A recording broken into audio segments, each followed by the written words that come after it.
without taking up too much of your time, I think the appeal here fundamentally was it's the horror movie imagery at its core that comes out on the first album.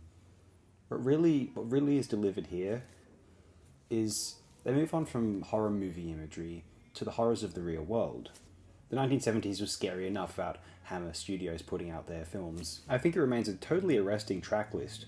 War Pigs is phenomenal, Paranoid is the precognitor of the punk movement, likely as not, Planet Caravan is beautiful and soothing and sets the mood, Iron Man is maybe a bit played out at this point, and I think a friend once pointed out that once you see a video of Tony Iommi play it live and you realize how simple it is, it almost ruins the song. I love the lyrical imagery of the song so much. Geezer Butler's one of my favorite lyricists in rock, as it were. Just the strange and otherworldly imagery of his drug-induced hazes.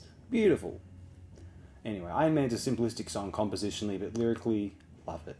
Electric Funeral, all of side B is genius. Electric Funeral, Hand of Doom, Rat Salad, Fairies, Boots. Everyone gushes over this album in the heavy metal community. I understand why 101%. My only gripe with this album, it's not really a gripe, it's just a preference. I think album 3 and 4 were superior. I might even go so far as to say that I slightly prefer Heaven and Hell. I love the Martin Birch's production sound in Heaven and Hell so much. It's so holistic and beautiful. A friend once compared it, said it was too similar to, maybe not Sabbathy enough and too similar to say what Blue Oyster Cult sound like at that time, also produced by Martin Birch. I love that Blue Oyster Cult sound so much, of Cultosaurus Erectus and Fire of Unknown Origin. I don't mind all that Black Sabbath sounds a little like that. I just dig it. That, as I've said it before, that tour would have been the greatest thing ever, the Black and Blue tour. I got a link in the description. I think I said I would in a previous video and I never did.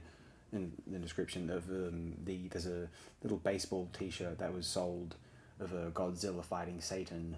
That would have been the greatest tour shirt of all time, without a doubt. I've said it before and I'll say it again. I wish there were more Sabbath knockoffs in the 1970s. There are groups who say, oh, this group did it before Black Sabbath did it. The Sabbath ripped them off. I wish there were more groups that Sabbath allegedly knocked off, or that knocked off Black Sabbath. I love this sound so much. I assume most bands just did not have the money to sustain a career wherein they could ape that sound and, get a record deal out of it. I think most record companies were hesitant to sign heavy acts. Black Sabbath were already established, so that was one thing for its record label. With other acts trying to start out, very difficult, I imagine.